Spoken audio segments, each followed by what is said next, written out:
இப்போ நீங்கள் வந்து சொந்தமாக வந்து ஒரு வீடு கட்டுறீங்கன்னு வச்சுக்கோங்களேன். அந்த வீட்டில் வந்து நீங்கள் வந்து நல்லபடியாக குடியிருந்து அந்த வீட்டில் வந்து நல்ல பிஸ்னஸ் பண்ணி பெரிய அளவில் நீங்கள் வந்து வருமானம்லாம் ஈட்டி நல்ல மகிழ்ச்சியாக எல்லோரும் இருக்கிறீங்க அப்படின்னு சொன்னால் அது ஓகே.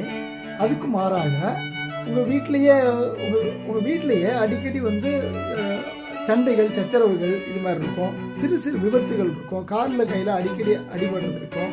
இது மாதிரி ஏதாவது ஒரு விஷயம் இருக்குது அப்படின்னா நீங்கள் வந்து ஒரு நல்ல வாஸ்து நிபுணரை பார்த்து உடனடியாக அது என்ன தவறு இருக்குது அப்படின்னு சொல்லி அதை கண்டுபிடிச்சி அதில் வந்து நிவர்த்தி ஆகி வெளியே வந்தால் தான் அந்த ப்ராப்ளத்துக்கு தீர்வு வருமே தவிர, அல்லது இன்றைக்கி சரியாகும் நாளைக்கு சரியாகும் அப்படின்னு சொன்னால் அது தீர்வு கிடையாது.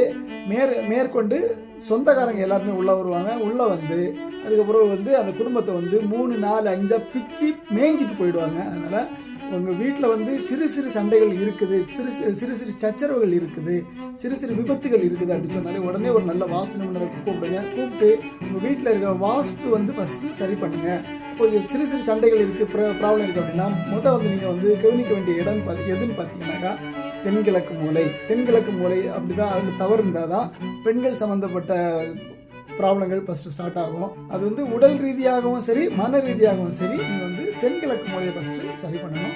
சரி பண்ணால் தான் உங்களுக்கு வந்து அந்த ப்ராப்ளத்தில் நீங்கள் வந்து விடுபட முடியுமே தவிர, நீங்கள் வந்து எந்த மெடிக்கல் ஷாப் போனாலும் சரி, கிளினிக் போனாலும் சரி, எந்த ஒரு ஜோதிடர்கிட்ட போனாலும் அதுக்கு வந்து முடிவு வரவே வராது. எழுதி வச்சுக்கோங்க.